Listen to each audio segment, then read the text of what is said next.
गहलोत जी, वो पैसा अकबर का मालिक को क्यों देता है? वही पैसा किसानों को दे दो ना, उससे तो आपका तो कल्याण होगा। लेकिन अगर आप तेलंगाना में देने का वादा कर रहा है, राजस्थान में तो कांग्रेस का सरकार है, आप क्यों राजस्थान का माता और बहनों को पैसा बैंक अकाउंट में नहीं डालते हैं? बड़ा खतरनाक पार्टी है ये। पता नहीं क्या बाबर औरंगजेब से क्या प्यार रिश्ता है, पता नहीं क्या खिला देता है, पता नहीं। मैं गहलोत जी को रिक्वेस्ट करूंगा कि जब तक किसान का लोन माफ नहीं होता है तब तक आप इलेक्शन लड़ने का कृपा मत कीजिए, आपका बहुत पाप हो जाएगा। और गहलोत साहब, आप याद रखिए, आप सुन लीजिए, किसानों को, जो हमारा अन्नदाता होता है, जो उनको झूठ वादा करता है, उनको शासन में रहने का कोई अधिकार नहीं है। अशोक गहलोत बोलता है कि हम राजस्थान में हिंदुत्व होने नहीं दूंगा। अरे भाई, तुम कौन हो? राजस्थान में 5000 साल पहले से हिंदुत्व थे, आज भी हिंदू रहेगा, और जब तक चांद सूरज होगा तब तक हिंदू रहेगा। आपको मेरा नमस्कार। मेरा थोड़ा हिंदी कच्चा कच्चा है, थोड़ा आप लोग को समझ लेना पड़ेगा, ठीक है?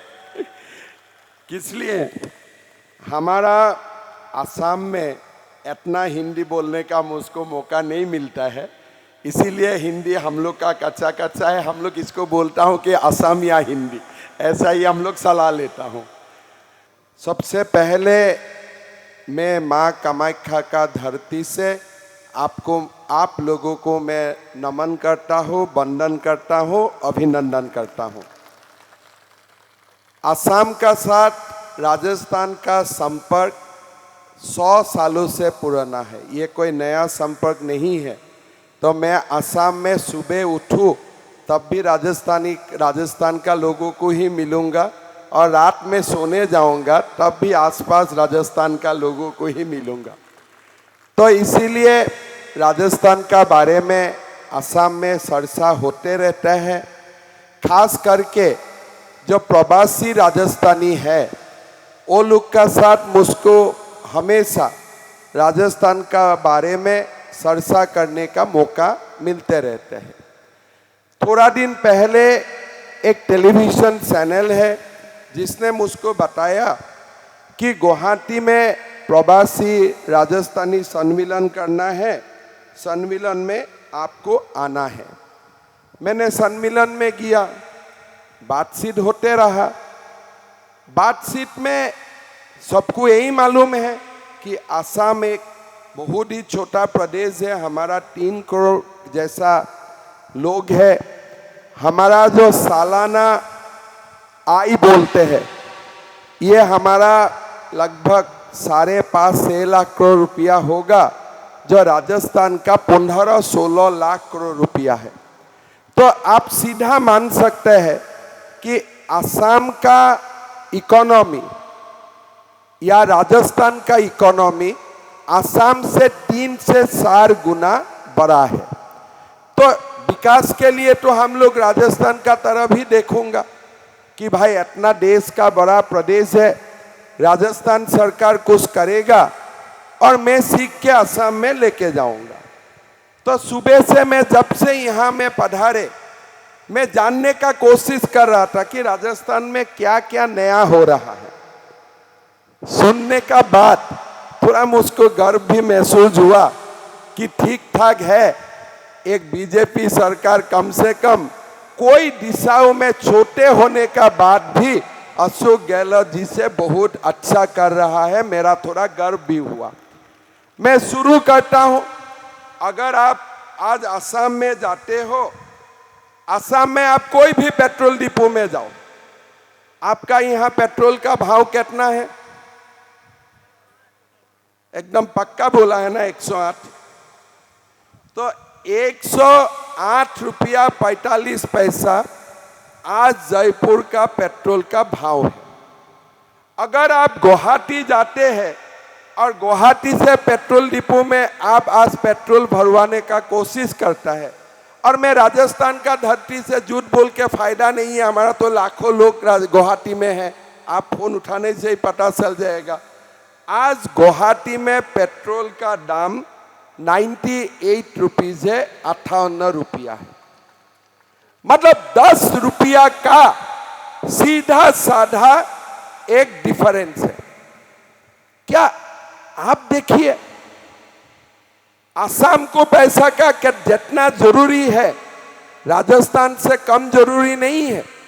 राजस्थान से कोई गुना पैसा आसाम को जरूरी है, लेकिन हमने ये निर्णय लिया कि हम साधारण जनता का ऊपर बोझ नहीं डालूंगा, और इसलिए हमने पेट्रोल का दाम आज भी 58 रुपया 98 रुपीस रखा हूं। फिर बार बार गहलोत जी बोलते हैं हमने पैकेट बंटवाया, मोबाइल बंटवाया। भाई साहब सब ठीक है, आप पैकेट भी दे दीजिए, मोबाइल भी दे दीजिए, लेकिन एक हाथ से देके अगर दूसरा हाथ से आप लूट लेते हो, वो तो देना नहीं बोलते हैं ना। आप एक हिंदू हो, जब दान और दक्षिणा किया जाता है और दिल से किया जाता है। एक ब्राह्मण को आप दक्षिणा देगा, बेचारा 1 किलोमीटर जाएगा, फिर आपका ही घर का लोग उसका ऊपर डाका डाल के पैसा ले लेगा, तो ये क्या दान और दक्षिणा हुआ?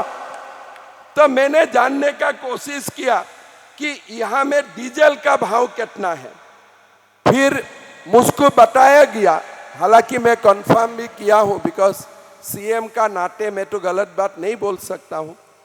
आज जयपुर में डीजल का दाम 93 रुपया 40 पैसा है, और असम में फोन करके पूछिए, डीजल का दाम 90 रुपया 30 पैसा है। यहां में भी हम 3 रुपया गहलोत जी का आगे आगे चल रहा हूं। गहलोत जी आप लोग को लूट रहा है, और मैं कोशिश कर रहा हूं कि असम का जनता को कैसे मैं सुख और शांति दे सकता हूं। भाई और बहनों, थोड़ा दिन पहले गहलोत जी ने महंगाई रिलीफ कैंप किया, तो मैं जानने का कोशिश करते रहता हूं। भाई मैं तो पीछे नहीं हूं। जब आपने महंगाई रिलीफ कैंप किया तो मैं भी राजस्थान का थोड़ा खबर लेने का कोशिश किया। भाई राजस्थान में क्या हो रहा है और असम में क्या हो रहा है। आप लोग जो भी लोग थोड़ा गूगल उगल करते हैं, आप लोग देखिए, आज राजस्थान में मुद्रास्फीति 8.6% में चल रहा है, और देश का इन्फ्लेशन कितना है? 6.8%। कारण क्या है?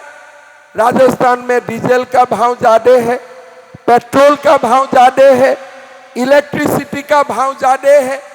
तो इसीलिए राजस्थान में प्रति मास जो रिजर्व बैंक ऑफ इंडिया का जो दलील है, उसमें दिखाया जाता है कि राजस्थान का जो मुद्रास्फीति है वो 8.6% है, और जो देश का मुद्रास्फीति है वो 6.8% है। और मैं बहुत ही गर्व का साथ बोलता हूं कि असम का इन्फ्लेशन मुद्रास्फीति खाली 4%। मतलब आज अगर एक सामान आप बाजार में खरीदने जाएगा, अगर 8 रुपया राजस्थान में जरूरत होगा, वही सामान का दाम असम में 4 रुपया में आप मिलेगा। ऐसा ही रिजर्व बैंक बोल रहा है। अभी ऐसा सीएम को तो महंगाई रिलीफ कैंप करना ही है। जब आप भी महंगाई का सरदार है, आप जो खुश है वो कर लो, कोई आपत्ति नहीं है। लेकिन जनता जनार्दन भी देखते हैं, और जनता जनार्दन भी इलेक्शन का समय जो खुशी अपना काम कर लेगा, वो गहलोत साहब आप याद रखिए, आप सुन लीजिए। आज असम इतना छोटा प्रदेश है, बहुत ही छोटा प्रदेश है। मैं बार बार बोलता हूं, मेरा सीएम बनने का खाली 2 साल हुआ। जब मैं चुनाव में गया था, तब हमने बोला था कि माताओं ने बैंक से जितना लोन लिया है, सारे लोन हम माफ कर देगा। तो ये हम चुनाव में बोला।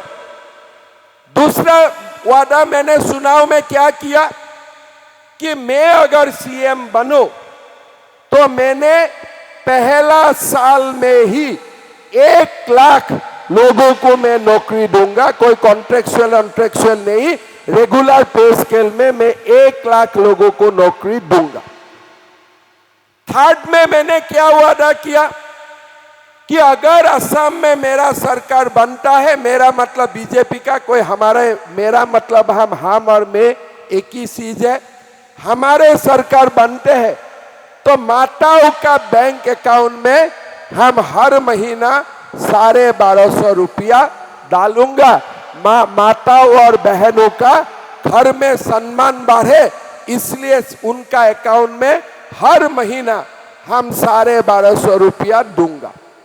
ये जब 3 वादा हमने किया तो कांग्रेस ने मुझे चैलेंज किया कि राजस्थान नहीं दे पा रहा है, महाराष्ट्र नहीं दे पा रहा है, अब कैसे 1 लाख नौकरी आप नौकरी देंगे।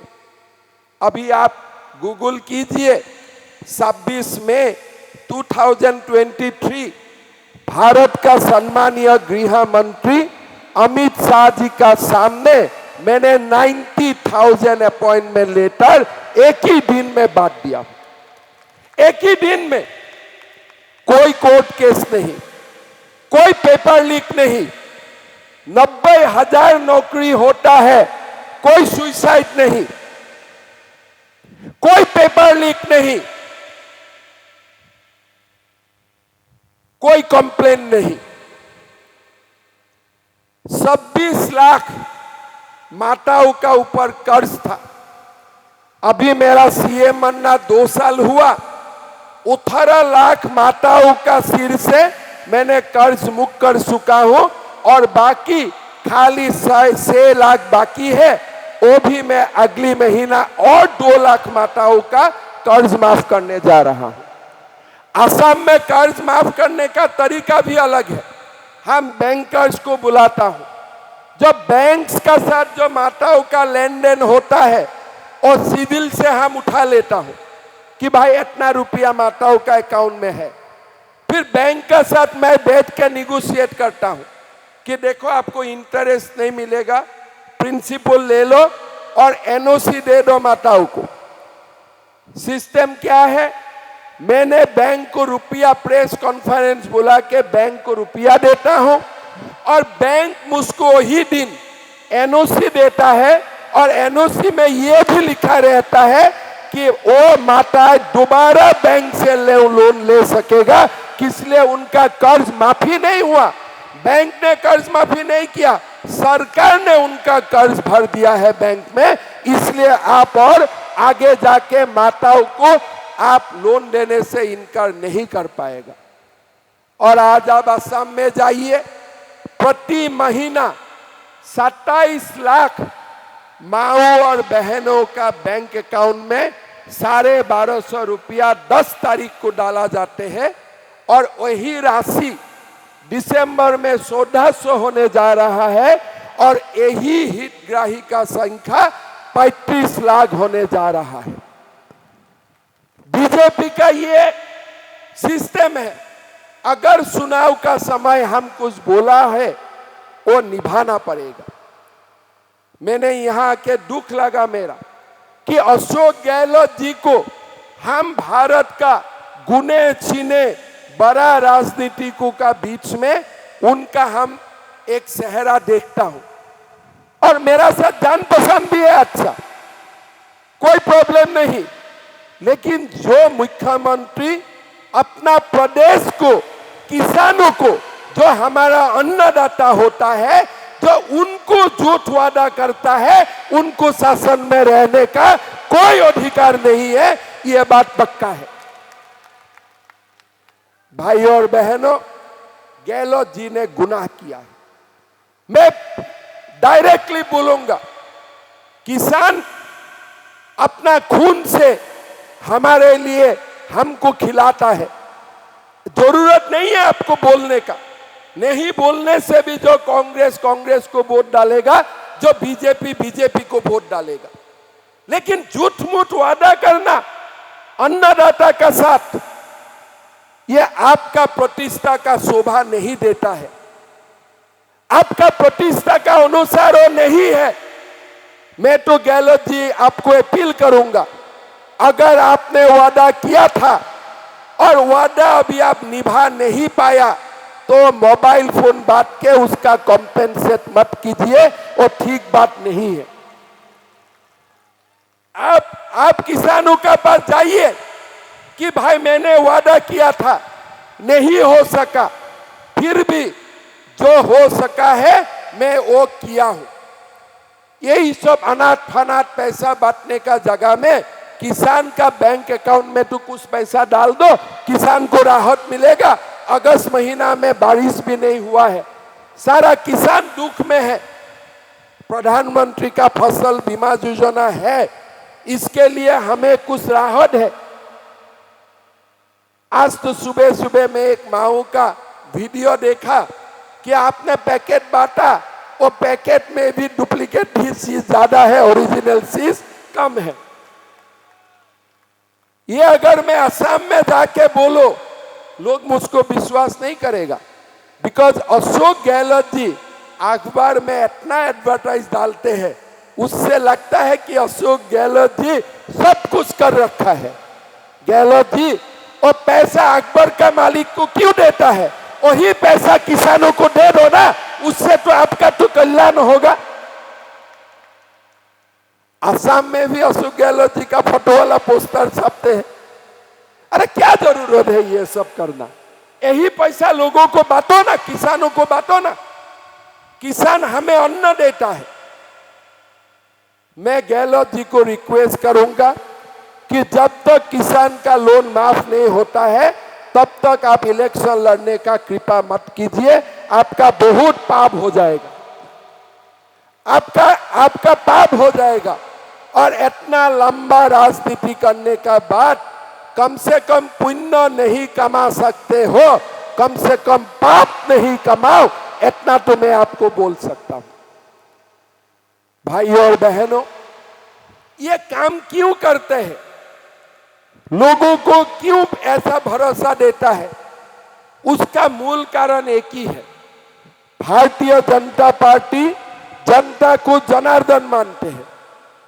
इसीलिए नरेंद्र मोदी जी जो भी बात बोलते हैं, कोरोना काल से वैक्सीन से लेकर जनधन अकाउंट से लेकर कृषक सम्मान निधि तक, हर काम समय में और नियम अनुसार करते हैं। काल मैंने मध्य प्रदेश में रहा, परसों दिन कृषक सम्मान निधि में नरेंद्र मोदी जी 6,000 रुपया देते हैं। शिवराज चौहान जी साथ में 6,000 रुपया और इजाफा कर दिया है, 12,000 रुपया देता है और एक समय में एक साथ देते हैं। कोई वादा खिलाफी का बात नहीं है। आयुष्मान भारत मोदी जी ने बोला और आज देश का जनता का हाथ में 5 लाख रुपया तक साल में इलाज के लिए कोई खर्चा नहीं करना है, ऐसा गारंटी देश का जनता का हाथ में आज मौजूद है। मोदी जी बोला था कोरोना काल में कि हमें फ्री राइस मिलेगा, आज भी मिल रहा है। मोदी जी ने वादा किया था कि गांव-गांव बिजली जाएगा, वादा निभाया। मोदी जी ने बोला था कि हर घर में वो करके दिखाया, लेकिन कांग्रेस का हिसाब में कोई भी काम ऐसा नहीं है जो काम करके दिखाता है, वादा निभाता है। अभी भी आप लोग को मन में होगा किसी का कि कम से कम हमें तो गहलोत जी मोबाइल दिया है, पैकेट दिया है, ये सब आप खोज लीजिएगा। ये सब में अगर मोबाइल का दाम 2,000 है, राजस्थान सरकार 3,000 में खरीद रहा है और चुनाव का खर्चा यही सबसे निकालने का कोशिश है और कुछ नहीं है। ये कांग्रेस का स्टाइल है। 22 साल में कांग्रेस में रहा हूं, इसलिए मैं कांग्रेस का स्टाइल अच्छा से जानता हूं। ये चुनाव का पहले कॉन्ट्रैक्टर को बुला के सप्लाई ऑर्डर देना, ये पैसा कमाने का स्टाइल का सिवा और कुछ नहीं। यही सब करते करते वो देश को डुबा दिया है। आप लोग खबर कीजिएगा, थोड़ा दिन पहले कांग्रेस वर्किंग कमेटी का मीटिंग हुआ था हैदराबाद में, अशोक गहलोत जी भी गया था। और वो वर्किंग कमेटी मीटिंग का बाद राहुल गांधी बोलते हैं कि तेलंगाना में हमारा सरकार आने से हम हर माओ का बैंक अकाउंट में 2,500 रुपया देगा। अच्छा बात, आपको देना चाहिए, लेकिन अगर आप तेलंगाना में देने का वादा कर रहा है, राजस्थान में तो कांग्रेस का सरकार है, आप क्यों राजस्थान का माता और बहनों को पैसा बैंक अकाउंट में नहीं डालते हैं? और ये लास्ट वीक का बात है, ये बहुत लंबा बात नहीं है। अगर राहुल गांधी तेलंगाना में ये बात बोल सकता है कि हमारा सरकार आने से करूंगा, आज का दिन में तो तुम्हारा सरकार राजस्थान में है, छत्तीसगढ़ में तो है, तुम्हारा जहां सरकार है उधर से ही तुम शुरू क्यों नहीं करते हो? भाई साहब, मैं तो आप लोगों को बोलने का यही मेरा डायरेक्टली मैं यही बोलता हूं कि कांग्रेस और गद्दार एक ही शब्द है, इसमें कोई दो शब्द नहीं है, कोई दो शब्द नहीं है। आज राजस्थान को पूरा देश के क्या नाम से जानते हैं कि यहां में हिंदू को सर्तन जुदा किया जाते हैं। ये राजस्थान का इतिहास बना दिया। राजस्थान का इतिहास क्या था? दुर्गादास राठौड़ जी ने औरंगजेब का खिलाफ जिंदगी भर जूझा। राणा प्रताप सिंह जैसा महान मनीषियों का, विभूतियों का ये राजस्थान का धरती पे ही जन्म हुआ। लेकिन कितना दुख का बात है, यही राजस्थान का धरती में हमारे लोगों को सर्तन जुदा कर दिया जाते हैं। अशोक गहलोत बोलता है कि हम राजस्थान में हिंदुत्व होने नहीं दूंगा। अरे भाई, तुम कौन हो? राजस्थान में 5,000 साल पहले से हिंदुत्व थे, आज भी हिंदू रहेगा, और जब तक चांद सूरज होगा तब तक हिंदू रहेगा। आप क्या बोलने चाहते हो कि मैं राजस्थान में हिंदुत्व को आने नहीं दूंगा? क्या हिंदुत्व का तुम्हारा इंतजार करेगा? हिंदुत्व हर राजस्थानियों का घर घर में है।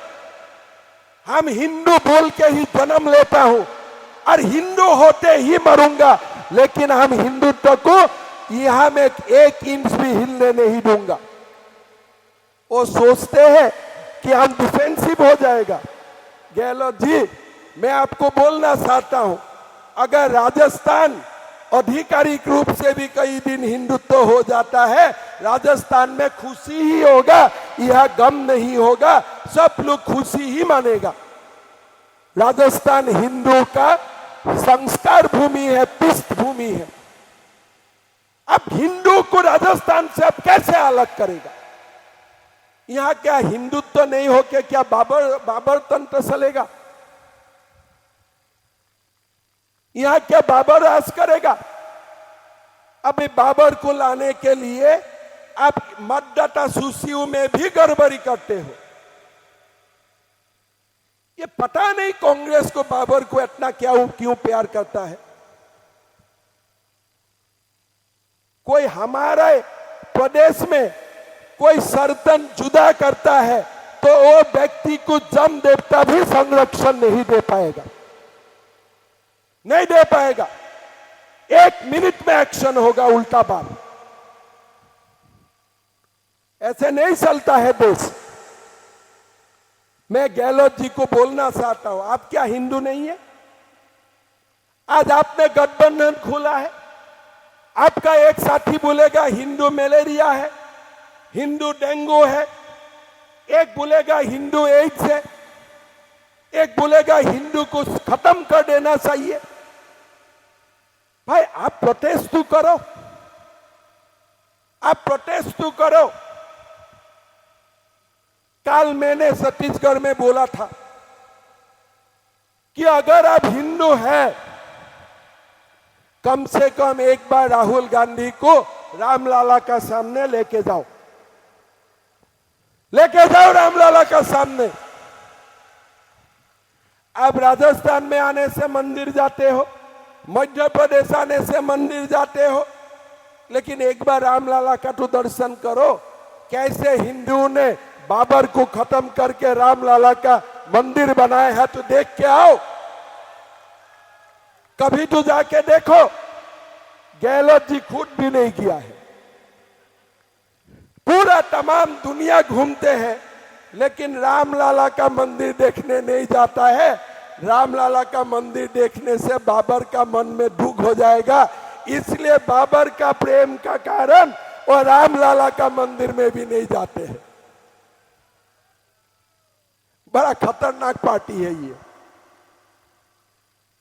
पता नहीं क्या बाबर औरंगजेब से क्या प्यार रिश्ता है, पता नहीं क्या खिला देता है, पता नहीं। लेकिन एक बात सुनो, हिंदू तो सरतन जुदा नहीं करते हैं, लेकिन ईवीएम मशीन जब सामने आएगा ना, कांग्रेस का सरतन जुदा कर देगा। आप पक्का सुन लो। भाई और बहनों, वादा खिलाफी, सनातन विरोधी, ये उनका स्टाइल स्टेटमेंट है। और ये पार्टी को राजस्थान का धरती से विदा करना है। करेगा ना? करेगा कि नहीं करेगा? काल से हमें तो पूछना चाहिए, आप हमसे क्यों 10-10 रुपया डीजल में ज्यादा पैसा लेते हो? आप क्यों 3-3, 4-4 रुपया डीजल में, पेट्रोल में ज्यादा पैसा लेते हो? आपको तो पता नहीं, हिंदी का कभी मैं गलत हिंदी बोल देता हूं। आपको शर्म करना चाहिए कि असम जैसा प्रदेश से आप ज्यादा पैसा पेट्रोल डीजल से ले लेते हो। आपको तो शर्म आना चाहिए। और बड़ा बड़ा बात बोलते हो, मैं ये किया हूं, वो किया हूं, टीवी में एडवर्टाइज देते हो। बार बार जैसे सिनेमा एक्टर टीवी में उठते रहता है, अशोक गहलोत जी भी आप लोगों का पैसा से हर दिन टीवी में दिखाई देते हो। कम से कम राजस्थान का जुबाऊ के लिए काम करो। जो जो क्वेश्चन पेपर लीक किया है, उनको फांसी में लटकाओ, उनको फांसी में लटकाओ। और फांसी में लटकाना तरीका नहीं जानते तो हमें बुला लो, हम सिखा देगा कैसे लटकाए जाते हैं। भाई और बहनों, बहुत हो चुका है। कांग्रेस को विदा करना चाहिए। और आप लोग राजस्थान में कांग्रेस को लाइए। मोदी जी का चुनाव है। मोदी जी को तीसरा बार भारत का प्रधानमंत्री बनाना है। राजस्थान का चुनाव आप लोग सेमीफाइनल जैसा मान लो कि यहां में 160, 170 हम लोग बीजेपी को सीट दिलाऊंगा और मोदी जी को तो 100/100 सीट दिलाऊंगा। होगा ना? 25 से 25। कितना है? आइए, मेरा हिंदी कच्चा है, मैं आपको बोला हूं। 25, आप लोग 25 पूरा। और यही संकल्प लेके हमें ये परिवर्तन यात्रा को सफल करना है। अशोक गहलोत जी को रिटायरमेंट देना ही है। जोधपुर में अपना घर है ही, आराम से रख के रहेगा। हम लोग कभी आने से मिलूंगा और पूछूंगा, भाई आपने इतना वादा खिलाफी किया है, कम से कम जाके गंगा माई का पास जाके एक बार कम से कम माफी मांग के आ जाओ। बहुत बहुत धन्यवाद। जय हिंद, वंदे मातरम, जय राजस्थान।